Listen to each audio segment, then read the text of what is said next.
মন থেকে যদি কিছু চাওয়া হয় না, সেটা কখনো বিফলে যায় না গো।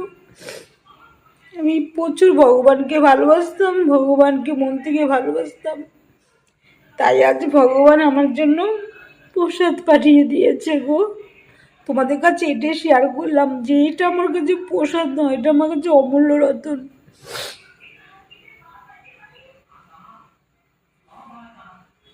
তো বন্ধুরা, আজ এই ভিডিওটা তোমাদের কাছে শেয়ার করলাম খুবই মন থেকে, অন্তর থেকে।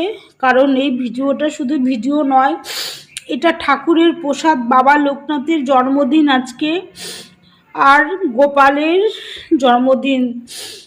এই প্রসাদটা আমাদের পাশের বাড়ির এক দিদিভাই প্রত্যেক বছরই পুজো করে।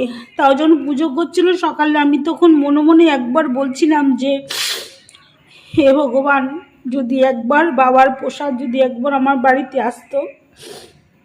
বিশ্বাস করো, এই রাতে তোমাদেরকে আমি এই ভিডিওটা তুলে ধরলাম। এই রাতে আমার বাড়িতে প্রসাদটা নিয়ে এসেছে। এটা শুধু প্রসাদ না গো, এটা আমার কাছে অমূল্য রতন, যেটা ভগবান পাঠিয়ে দিয়েছে গো। তোমাদের কাছে এটাই আমি শেয়ার করলাম, কারণ ভগবান জানে আমি কতটা শ্রদ্ধাকে পুজো করতাম কোনো এক সময়। আজ আমার স্বামী নেই দেখে আমি করতে পারি না, কিন্তু আমার ঘরে ঠাকুর আছে। ঠাকুরকে আমি সবসময় ডাকি দিন রাত।